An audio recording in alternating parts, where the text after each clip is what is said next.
मित्रों, आपने सुना होगा कि मनुष्य कुछ न लेकर आया है न कुछ लेकर जाएगा। इसके साथ ही ये भी कहा जाता है कि कोई मरने के बाद साथ नहीं देता, फिर चाहे वो परिजन हो या दोस्त। लेकिन आज हम आपको बताएंगे कि मरने के बाद ये सभी मृतक का कहां तक साथ देते हैं।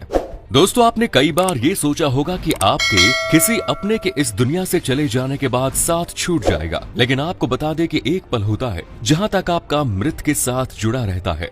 आपको बता दें कि जब पति की मौत होती है और उसका मृत शरीर शमशान ले जाया जा रहा होता है, तब पत्नी को समाज दरवाजे की डेहरी पर ही रोक देता है। उसको बाहर निकलने की इजाजत नहीं होती, अर्थात पति की मौत के बाद पत्नी का सिर्फ दरवाजे तक का ही साथ होता है। वहीं मित्रों, मृतक के पुत्र और उसका साथ सिर्फ शमशान तक का ही रहता है। पिता के चिता को आग देते ही उसका भी साथ वहीं से खत्म हो जाता है। दोस्तों, आपको बता दें कि मृतक के दोस्त यार तक, यहाँ तक कि पड़ोसियों का भी साथ सिर्फ अंतिम यात्रा तक ही होता है, जिसके बाद सिर्फ दिलों में यादें रह जाती हैं। बाकी हर प्रकार के साथ यहीं छूट जाते हैं।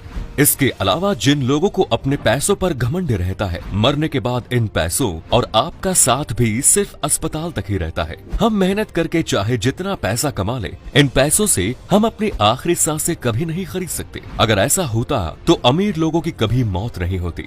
जीवन भर साथ देने वाले इस शरीर का साथ भी मौत के बाद सिर्फ चिता तक ही रहता है। चिता की आग लगने पर एक मोमबत्ती की तरह शरीर भी गलने लगता है और साथ छोड़ जाता है। मनुष्य की मौत के बाद उसके साथ कुछ जाता है तो वो है सिर्फ उसके कर्म। मनुष्य अपना पूरा जीवन कल्पनाओं में बिता देता है, लेकिन इस बात को भूल जाता है कि हम इस संसार से जाएंगे तो खाली हाथ ही जाएंगे, लेकर जाएंगे तो सिर्फ हमारे द्वारा किए गए पाप और पुण्य की गठरी को। मित्रों, इसीलिए कहा जाता है कि जीवन में धर्म कार्य और सद कार्य के लिए भी समय निकालना चाहिए, ताकि सद कर्म का पलड़ा भारी रहे और मनुष्य को सद प्राप्ति हो।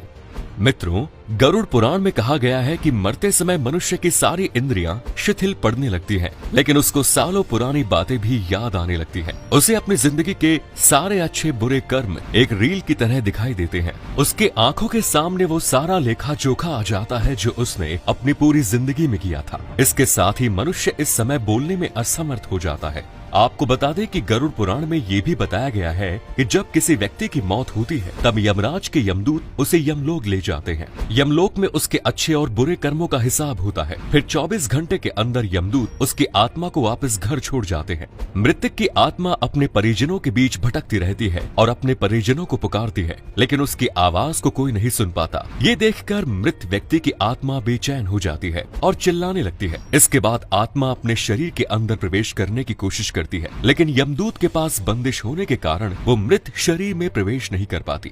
गरुड़ पुराण में बताया गया है कि जब किसी मनुष्य की मृत्यु हो जाती है तो उसकी आत्मा 13 दिनों तक अपने परिजनों के पास घर में भटकती रहती है और उसके बाद आत्मा मृत लोक से यमलोक की ओर निकल पड़ती है, जिसे पूरा करने के लिए उसे 12 महीने यानी कि 1 साल का वक्त लगता है। इतना ही नहीं, मान्यता के अनुसार 13 दिनों तक मृतक के नाम का किया गया पिंडदान उसके 1 वर्ष के भोजन के समान होता है। इतना ही नहीं, शिव पुराण में उन संकेतों के बारे में भी बताया गया है जो मरने से पहले दिखते हैं। शिव पुराण में बताया गया है कि मृत्यु के कुछ महीनों पहले जिस इंसान को मुंह, जीभ, आंखें, कान और नाक पत्थर की जैसी होती महसूस होने लगे, तो ये व्यक्ति की जल्द मौत होने की ओर इशारा करता है।